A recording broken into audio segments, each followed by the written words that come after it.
Hello, everybody. Good morning, good afternoon, good evening. God bless you. This is still me reaching out to you from out of base. I saw this video and I think I should just make you aware of it. It is not my video. The interview was conducted by Sahara reporters, and you see, if maybe after today or maybe sometimes after today you don't see the video again, know that they have pulled it down or they have claimed it the way they do, in order to trying to kind of shield people from watching it, whereas it is not their video, yet they will claim it. I understand what they are trying to do, but the only unfortunate thing on their own side is that once it is out there on the internet, it remains there. For instance, they cannot try it with the Sahara reporters, but people like us, they keep doing it with us. But then the more they intimidate us, the more we try to get stronger. So I'd like you to listen to the lady's story. She has been consistent with what she has been saying, and I think that the wise thing that these people should have done would have been to sincerely appeal to this girl's conscience and appease her, and probably apologize to her and do what is probably the most needful thing for them to do, instead of doing these things, trying to do damage control. I'm not saying with this, I'm not saying that I'm so sure that everything that she has been saying is absolute truth, but then they say in every nonsense there is always sense, and there is always an atom of truth in every rumor. I'd like you to deal with it. Watch the video and put down your comment in the comment section, and God bless you. And I will also appeal that you be respectful with your comment, even though the person in question is your apostle. Don't become a murderer because of religion. God bless you. If you understand what I'm saying, I'll be seeing you in the next video. Till then, from me to you, shalom.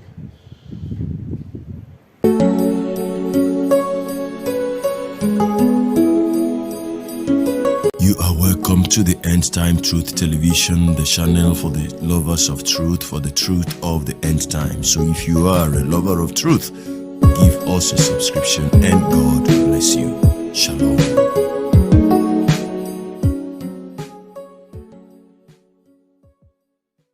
The first question is, when did you meet him? I met Apostle Johnson Suleman at 2015 for counseling.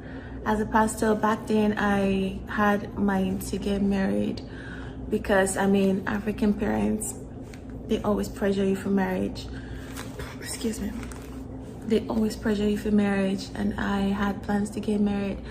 And my friend at the time just got married in Nigeria, and she sings for Apostle Johnson Suleman, one of his churches in Nigeria, Lagos. So I was asking her, how did you know this was your husband? I was just like asking her some friendly questions, and that was when she told me, oh, her father in the Lord told her that who her husband was supposed to be, counseled her, and she said, oh, just text him. If you send him a text, I'll send you his number. Just text him your problem and he would just reply you. That was how I met him. I texted him for counseling, and he called me back and turned everything around into some kind of relationship. At the time, I was worried and scared. I'm like, but you are supposed to be a pastor. That was when he told me that him and his wife were not together, but he could not make it public.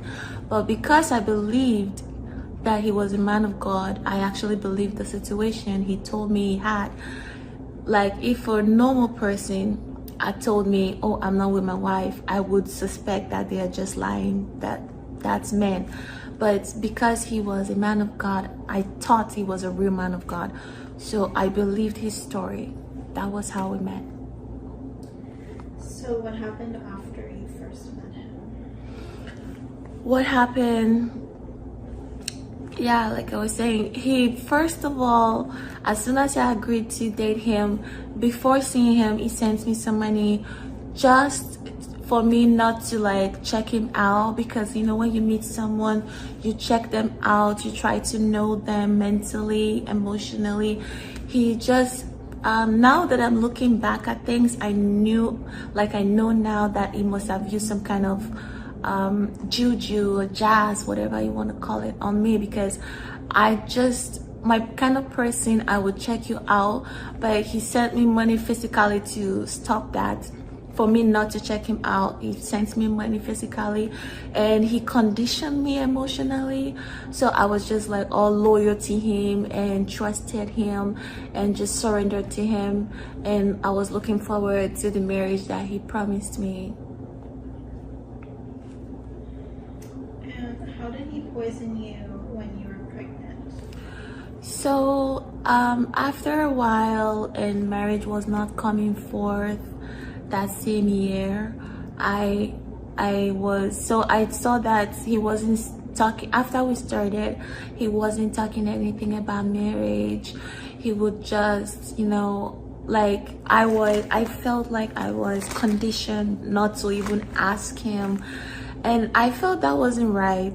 So I'm like trying to break up with him. Like I told him that I didn't want the relationship anymore. That was when he invited me over to Nigeria so we could meet up. But when I met him, I forgot the emotion of breaking up with him. I was just happy to see him, and we were just like vibing and everything. Then he bought food in the hotel. We were eating, then he called someone in from his car to bring his drink. He said that was his favorite drink. So they brought this drink and he gave it to me. I wasn't really watching if he drank it, because I wasn't thinking of anything negative. You know, when you're with someone that you really like, you're free-spirited. I was just free-spirited. I was just happy to see him and was just vibing along. And that drink he gave me was actually poison. So that was where he poisoned me. And when he left, after a couple of hours at night, I was just passing out blood. And the next morning, I called on one of the workers in the hotel, and I told them that I had a miscarriage. And I didn't tell them why or what happened, because I was so like protecting his secret. Us dating, that was part of the condition he put me. I was so conditioned not to tell anybody anything. So I told this guy, and he said, oh, he knew some nurses around. So he went to get me some medication and pills. So I drank it, and you know, then but one person I didn't like to was my best friend at the time, this girl named Gladys. She lives in Warri. So I told her, and she was also scared about the whole situation. So she told me the only person she would recommend me to speak to was her pastor in Warri. So I went to see her in Warri, and we went to this church by Pastor John Mark. This is the name of the pastor in the church, called Free Indeed. So that was where I told this pastor everything. The first time he didn't record me. So when I went to Abuja to see my dad, I was scared. So I told my dad a lot of things. I just told my dad that we were dating. I didn't tell him about the poison and everything. So my dad spent 1 month of all, like he would pray every night for me, just to get me back my confidence, because he saw that I was really scared, physically scared. So my dad really helped me, but there was nothing he could do, because Apostle John Suleman is more powerful than my dad, right? So yeah, so Pastor John Mark came to Abuja to that Dunai Mines program at the time in Abuja. So he came to Dunai Mines, and he invited me over, and he made me comfortable by saying, oh, my wife is here, don't worry, I'm not going to do anything to you. I spoke to his wife, so his wife was there. And when I got there, there were like multiple people there, like a couple of more people. I didn't know they were recording me. So he said, say your story again, I'm trying to help you. So I told him my story again. Meanwhile, during his church, we went through some deliverance program. So I said, okay. So I told him all the story again. I didn't know they were recording me. So they used that recording to go meet Apostle Johnson Suleman. I didn't know none of this. So I came back to Canada, and Johnson Suleman called me and he said, oh, I heard you blabbing, talking about me, but I know you did not know they were recording you. So I forgive you. But he did not address the poison. He did not address anything. He did not address any of the situation I was accusing him of. He just went straight to trying to get sexual with me. So that was when I started screenshotting our FaceTime sexual stuff. I started screenshotting it because I was trying to, because I was suspecting that, okay, this person poisoned me and he's not saying anything. But at the same time, I was feeling conditioned not to tell, not to ask questions. You know, the whole thing was so manipulative and was a lot of power, like spiritual manipulation. So I was not able to say anything. I was going along with him, but I was screenshotting our FaceTime. Yes. Thank you. So how did he get you arrested, and what were the lawsuits involved? So after this poison didn't kill me, so I kept trying to move forward, like just forget about him and move forward. So I told him that I was going into music. That was what I wanted to do with my life. And he said, over his dead body, nobody that around him wants to be a star. Like, I cannot say I want to be a star or have anything like that. I should just go and look for a business. So I said, okay, I really wanted to do music. So I stopped, we didn't communicate. I would not call him or speak to him. So I met someone over here in Canada that has connections with Timaya, the musician. So we went to Nigeria together and we tried to meet up with Timaya. We did, and I paid Timaya 3.5 million naira. We did the audio in his house, and he introduced me to Clarence Peter, the videographer. At the time, he was a top videographer. This was March 2017. So he introduced me to Clarence Peter. I paid Clarence Peter, and we had arranged to shoot our video a couple of days before he arrested. My bank card wasn't working, so I went into the bank on Anthony Street, the UBA on Anthony Street in Lagos. I tried to go check out why my card wasn't working. I was asking questions. The next thing I saw, they said wait. I was waiting. The next thing I saw was police everywhere, and as soon as the police came into the bank, the first thing they did was ask for my cell phone, so I would not have any proof against him. So he collected my cell phone. On that cell phone had our messages and more proofs that you would want to hear right now or see. He had everything, because he was threatening me. He was threatening me before the arrest. It was he was so mad because I came to Nigeria without his permission. You know, I posted a picture of me and Timaya. He saw that, so he was furious. So he was texting me a lot with anger, telling me how he's going to deal with me. But I didn't take it literally, because I felt like, okay, the only thing he would do to me is just stop seeing me or giving me money, and I was okay with that. I'm like, okay, whatever.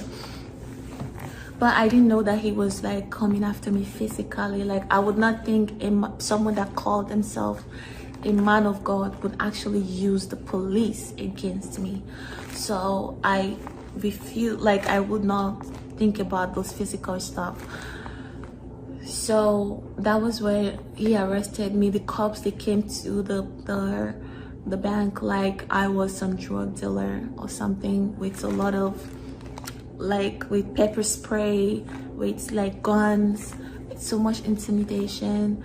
And they were beating up the guy that I came to Nigeria with. Like, they hit him on his face, and they were asking for our cell phones. They took both of our phones, and that was where he arrested me for. So but before we left, the bank manager at the time, or someone from the bank that works there, tried to delay them a little bit, and that helped us. We collected a cell phone from people because a lot of people were gathered. We collected a cell phone, and they told us to call someone quickly. So we called someone so they would know where they are taking us to. So we called someone, and so they told them where they were taking us to. They were trying to bail us. The police said was refusing us bail for 3 days. It was refusing us bail. So everybody was scared, and with Nigeria, with the corruption, anything could have happened to us. They could poison us. We didn't know who even arrested us. They was not telling us anything. So that was when they had to publish the whole thing. After trying to bail us for 3 days, nobody could, because they said it was a no bail arrest, like for no reason. So they had to publish the whole thing. So when everything came out from the cell, he sued us to court immediately. That was when he said I was trying to me and the guy was trying to blackmail him. So the judge said, where is the proof? He had paid everyone, but the judge was a woman, and she was real, and she wanted to see the end of the case. She refused to take bribe. That was the God that saved us. And also, if I was trying to blackmail someone that powerful, I would be rot in jail right now. He had no proof. Like, this is why you should know this man is not a man of God, and he's just like a false prophet and all that.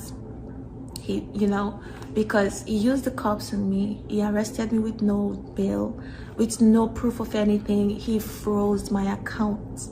That was why I was at the bank. He froze my account for no reason, no proof of anything. So we were going to court for over a year, and every after court, I had to fly back to Canada because of my security. You know how Nigeria is, there's no security. I had to fly back to Canada for my security, and in a year I flew 16 times, so I was doing all of this out of my pocket, the hotels, the flights, and everything out of my pocket. So it was really hard for me. How did you end up in his church, and what did he request from you before the church visit? I ended up in his church because of how I've been flying back and forth with no help, no financial support. 4 months to when I went to his church, I was telling my lawyer, Kiamu, how broke I was. Like, this was too much for me. I was drained mentally. Because he really, Apostle Johnson Suleman, understood the game. Like, he's a mature person physically, but I was just like surprised, and I was just oblivious about the whole situation. At the time, I didn't know what was happening, but I would just go with what my lawyer was doing. I trusted him at the time, and I was telling him how I was broke and everything, but he would just tell me, do not miss court. Do not miss court. You have to be around. You have to come. That was all I was hearing. So, and every after court, Suleman would send someone to come approach us to tell us how he would make sure I go broke. After, like, he would make sure that I got tired and all of this stuff. So, and really that happened. I finally gave up hope after he succeedingly transferred the case from that woman who I knew refused to take bribe and was trying to see everything work naturally, organically. He transferred the case from her to like some man judge somewhere in Nigeria that I would not go, like it was so far away. It was somewhere like local jail or something. But I really just gave up hope at that time, and I felt like, you know what, whatever. And I was losing, it meant like I was losing my stability at the time. So he approached, like I said, every after court he would approach me. So he approached me again, and he said if we wanted, like, he would never settle through a lawyer, that me and him has to settle by ourselves. So I said, okay, whatever he wants at the time, I wanted to get out of this. So he told me, he requested that they prepped me to go to this church, and they prepped me and they told me everything to say how I should lie against the politicians. That is the politicians that sent me to blackmail him or whatever that was going on. He said I should say it's the politicians, and he was going to financially settle me because of the, he was going to settle me. He said he was going to settle me. So how I've been going to the court, and I got tired and financially drained and everything, no support. Then he said he was going to financially settle me because he knew that if I had lied against politicians, that would be like a bad reputation for me. But because I felt like I really wanted to get out of everything, and I knew that he was the one with a bigger organization and people, I wanted to really just, you know, get out of it. So he said he was going to settle me financially from the damages that was going to happen. So I agreed, and that was what he requested. And what did he promise you, and who was present? He promised to take care of the damages financially, would settle me. And who was present was Frank Shaibu and the person I was arrested with. And Frank came with some guy, I do not remember his name. Excuse me. It would always be around, like they took us to Abuja. That was where they prepared me about the speech I was going to his church in Auchi to say that day. They prepared me for everything. And he promised me money, yes. How did they scam you? So they scammed me with the money that they promised me. So he had sent 20 million naira to someone that was around bank account. It was in my account. So they received the alert, and they showed me the alert that, hey, we got 20 million out of it, so we could be on our way to Auchi. And I said okay. So yeah, that was how. But that alert was fake alert. Like, you are Nigerians, you understand how they do fake alerts in Nigeria. They do it a lot. So that alert was fake, and there was no money in the account, but he just got an alert. That's it. Did you do all of this for money? I can't do this for money because, one, if I did, I would have followed up and make sure that there was money in the account. I would have actually said, let's go to the bank and find out on the ATM. I would want to make sure that the money was there. So no, I didn't do it for the money. Like I said, I was getting so drained about everything that was happening, and I wanted out completely. I just wanted to go live my life like as a young person, and I didn't really care a lot about what was at stake or talking about politicians, which was a lie. So he actually made me go tell a lie in his congregation, in his whole church.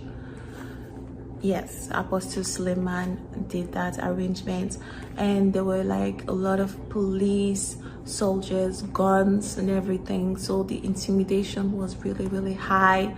I was feeling really intimidated that I would just do whatever he wanted me to do. So no, it wasn't about the money. Can you talk a bit more about how he operates? He operates with fear, like he projects fear on someone, and if you accept the fear, then he works with that to make you do anything he wants you to do. And I have been under fear for the past 5 years. That's why I've been unable to speak about this. But it's just like got into a place where I cannot be scared anymore, because I've just been scared for years now, and I'm bored of it, and like I come out of it now and want to speak the truth. And so like he's really diabolical. Like I've been having nightmares about the poison, about everything he's been doing to me. A lot of nightmares over the years up to today, but it's just I'm used to it, so I just carry on anyways, because at the end of the day, he's not God. What people did he use against you? He used my friends against me, especially one of my friends that I told everything. She knew I was going out with that man. She knew before everything happened. She knew. Her name is Yvonne Ogiame. She knows. She lives in Toronto. She knows, like she knew everything before everything escalated. She knew I was going out with this pastor. She was supporting me when the whole thing escalated. The next thing I saw, she was texting me and telling me, okay, it's fine, okay, it's okay now, just stop talking about him, just stop, like let everything just dies down. If you don't stop, I'm gonna go against you. So I'm like, okay. I was going to court at the time, so I could not deal with her problems. I'm like, whatever, do whatever you want to do. So, and she would call immigration that I was lying against the pastor, and I was flying around just lying against the man of God. Like she was doing all of those things. She made videos that I was lying and everything. And she also used my uncle against me. When I was having nightmares the whole of 2019, I told one of my uncle, and I said, this nightmare will not stop. Like I was tired of it. I don't know what to do. And my uncle told me, oh, we're going to come to Nigeria. I will take you to a church so we can pray about it and do this and that. You fight spirituality with spirituality as well. So he was advising me. I'm like, okay. At the time when my dad wasn't there, my uncle was there for us. Like he took care of us like a father. So I actually trusted him, and I like was so like loyal to him. I trusted him with my life and everything. So he December 2019, when I went to Nigeria to see him, it was like, okay, we're trying to do some spiritual stuff. And like I'm familiar with going to the river and like doing stuff. Like I'm familiar with that. I grew up in church. Like I grew up in a church, so I'm familiar with that stuff. But he took me to this place that wasn't like river. It wasn't like, it was like little swamp or something with a lot of dirt. So then so I was trying to ask him that this place is dirty. Why are we here? Then he said, don't doubt. If you doubt, it's not going to work. I said, okay. So him and the other person, they prayed on the place, and the other person left, and he was standing there. My uncle was standing there. This was December 2019. So I was like, okay. I pretended that I was actually buying the whole thing and having a shower, but I couldn't because the place was so dirty. But before I started, he told me, if you see anybody coming, just continue doing what you're doing. Don't run or don't be scared. I'm like, that doesn't sound right, but okay. I just told him, okay. In my mind, I knew if someone was coming, I was going to run because I was naked. this is the place that we took a lot of walk into, like over 10 minutes walk. He told me that bikes could not get in there. As soon as I started like pretending to shower, a bike that was like right there waiting for us, because if a bike was coming from a distance, I would hear it. I just heard the sound of a bike like right there, just started, and someone was on the bike taking a picture of me with a camera. So the whole situation was planned. As soon as they left, so I hid myself and I tried to cover myself. As soon as they left, I put on my clothes and I told him that, oh, I'm done. I just wanted to get out of there safely. So I didn't ask him anything. So I came out of there. As soon as I got out of there, I ran away. So after that, so January 2020, there were about, so all over these years, I've been feeling ugly, not seen, in fear and everything. So I wanted to do BBL. I couldn't do it over here in Canada because COVID had just started and they were not doing stuff. They said, I called some doctors and they were like, oh, call back in a couple of months and thereby. And I was desperate because I felt like, you know, I really wanted this. So I contacted Dr. Malu in Abuja, Nigeria, and I told him everything I wanted. I even almost paid him twice the price just for me to have a safe everything. So when I got there, Dr. Malu tried to inject me, and how I knew, because first of all, it was giving me a pill that I was reacting to. So I told him, okay, I'm reacting to this pill. Please don't give me this pill anymore. He said, oh, you have mouth to talk because I haven't injected this pill into you. And I said, what's going on? I started crying and asking what's happening, the way he spoke to me. So I started like crying and saying, what's happening? And previously, when I was waking up from this whole operation thing, I heard one of the nurses that was watching over me. She just me and her in the room. She was telling someone on the phone that, oh, this girl has died 3 times and she came back to life. I don't know if she's an angel or something, but I didn't thought that was me, because later the doctor told me, oh, you died and came back. And so I'm like, okay. Then as soon as he told me that, oh, he wanted to inject me, it gave me more of those pills that I was reacting to. So I started crying, and it was like, there are different kinds of painkillers in the world. If I'm reacting to this, you can give me another painkiller. I know that much. But he was like so hostile and like rude to me and angry for some reason. Then he instructed them to go get injection and all that. They were going to inject me. So I was so scared, and I started calling people. Anybody I called that gets there, it told them that I've gone crazy.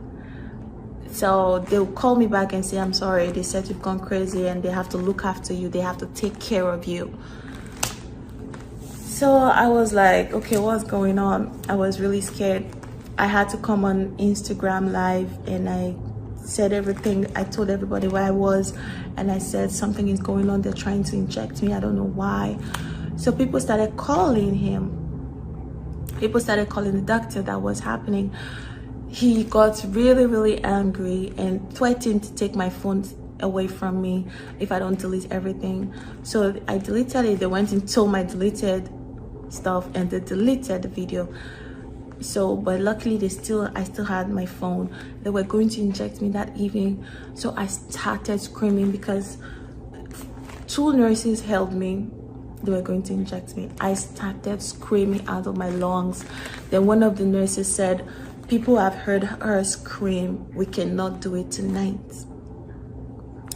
So that was when I put 2 and 2 together. I knew that wasn't a good thing at all. Like, even if I was refusing pills, even if I was refusing anything, you cannot try to inject someone and say, people have heard her scream, we cannot do it tonight, you know. So I put 2 and 2 together. I started begging him, okay, if this is about Apostle Suleman, please, I did not do anything. Let me tell you my side of the story. He would not listen to me or talk to me or anything. He would just like ignore me. So that was the next morning. He called in a psychiatrist because they were building a file about like when someone dies, so they will have something to prove that like what happened before she dies. They were building files against me, saying things like, oh, she refused, because I heard him telling the nurse, write down she's refusing her pills. I never refused my pills. Even when I told him I was reacting to it, I still took the pills because he made me take the pills. So he said, write down she's refusing her pills, write down she's doing this, write down she's doing that. So he's lying in front of me. So I knew things were not going right. That was when I called someone that I would not want to call his name unless the court asked me to, because I don't want to get him involved in all of this. So I called him. So he came over there. This was the next morning. Oh, before he came, they called the psychiatrist because he's building a case against me. So he'd be like, oh, a psychiatrist was here. So the psychiatrist came and I was crying. I couldn't stop crying the whole night, and the next day I was crying constantly. So the psychiatrist came and they were talking in their language, and the psychiatrist asked me, Stephanie, why are you crying? I said, he's giving me pills that I'm reacting to. So he said, okay. Then they went back to talking, speaking their language. I didn't understand what they were saying. Then he said, if he stops giving you this pill and give you another one, would you stop crying? I said, yes. That was it. So he said, okay, he's not going to give you that pill anymore. That was it. So he left. So I called someone. He came and they told him I've gone crazy. Then he said, if she has gone crazy, how is she talking to me on the phone? I think this is the same thing that my uncle tried to do to me when they were taking me pictures in this place that I was naked. They were trying to say that I had gone crazy. If someone had gone crazy, the next thing was to kill me, because then they will have proof that Suleman didn't do anything to me. I went crazy before I died. So they were actually trying really hard to make sure that they said I went crazy. So I called this guy. He came and they told him I've gone crazy. He said that's the lie. He had to go get the police.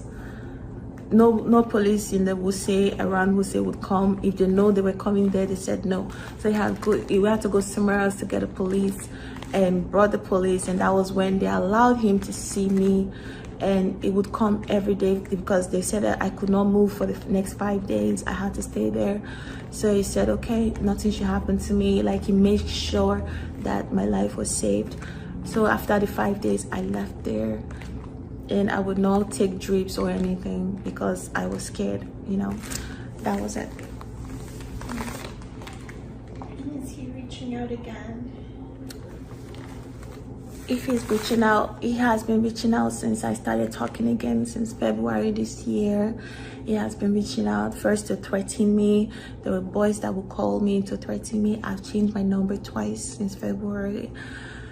And I've called the cops 3 times since February. But like, now they are not threatening me anymore. Now they want to meet up. Like, I had someone in a couple of days called me and said, oh, they want to meet up because of this. They want to talk to me. But that's a no-no, because I don't even care if they're trying to settle or anything. We have to settle in court, because he has fooled me once with that fake alert. I am not involved with money or anything right now, because we have to settle in court naturally, the way it's supposed to be. I'm not gonna let anybody fool me again. So I do not respond to any calls or anybody trying to meet up. They've called someone that I know that is a mature somebody. They've called him and asked him to tell me to get back to them. They've dropped a number, but I refuse to do this, because this is not what I'm about.